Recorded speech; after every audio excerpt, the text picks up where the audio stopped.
प्रयागराज के माघ मेले में हुए विवाद के बाद आखिरकार शंकराचार्य ने अपना धरना खत्म कर दिया, लेकिन इसके बावजूद बीजेपी सरकार की मुश्किलें कम होती नहीं दिख रही। शंकराचार्य की मेले से वापसी तो हो गई है, लेकिन जाते जाते उन्होंने न सिर्फ बीजेपी और प्रशासन पर जमकर निशाना साधा, बल्कि खुद के साथ हुए व्यवहार को लेकर उनका दर्द भी छलक उठा।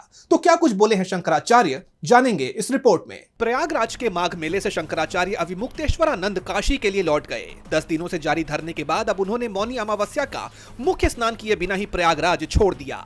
जाते समय उन्होंने प्रशासन और बीजेपी सरकार पर तीखे हमले किए। दरअसल शंकराचार्य ने प्रशासन के उस प्रस्ताव को सिरे से खारिज कर दिया जिसमें उन्हें पालकी में बिठाकर स्नान कराने और पुष्प वर्षा करने की बात कही गई थी। उन्होंने कहा कि उन्हें सम्मान नहीं बल्कि बटुकों और सन्यासियों के साथ हुए गलत व्यवहार पर माफी चाहिए थी। उन्होंने कहा कि जब तक प्रशासन अपनी गलती नहीं मानता तब तक पुष्प वर्षा का कोई मतलब नहीं है। अपना हमला जारी रखते हुए उन्होंने ये भी कहा कि जो अपमान मुगलों के काल में नहीं हुआ वो तथाकथित हिंदुओं की सरकार के वक्त में हुआ है। कि जो मुगलों के समय नहीं हुआ वो तथाकथित हिंदू सरकारों के समय में हुआ है, और ये बात हर सनातनी के हृदय को विचार के लिए उत्तेजित करेगी और इस पर विचार करने का अवसर आएगा।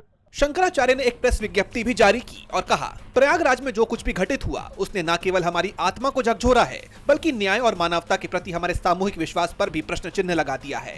संगम की इन लहरों में स्नान करना केवल एक धार्मिक क्रिया नहीं बल्कि अंतरात्मा की संतृप्ति का मार्ग है।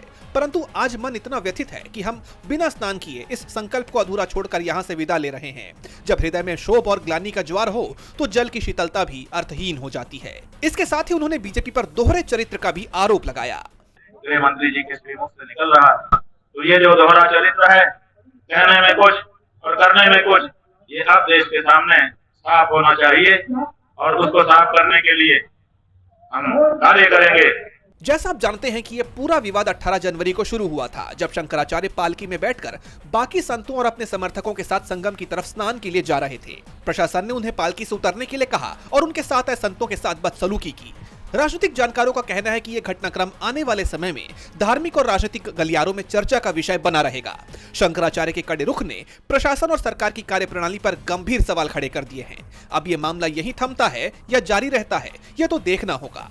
डीबी लाइव की रिपोर्ट। हमारे चैनल से जुड़े रहने के लिए YouTube पर टाइप करें डीबी लाइव, सब्सक्राइब बटन को क्लिक करें और बेल आइकन को दबाना न भूलें ताकि खबरें आप तक पहुंचती रहें। देखते रहिए डीबी लाइव, क्योंकि यहाँ हैं खबरें लगातार। हमारे चैनल से जुड़े रहने के लिए YouTube पर टाइप करें डीबी लाइव, सब्सक्राइब बटन को क्लिक करें और बेल आइकन को दबाना न भूलें ताकि खबरें आप तक पहुंचती रहें। देखते रहिए डीबी लाइव, क्योंकि यहाँ हैं खबरें लगातार।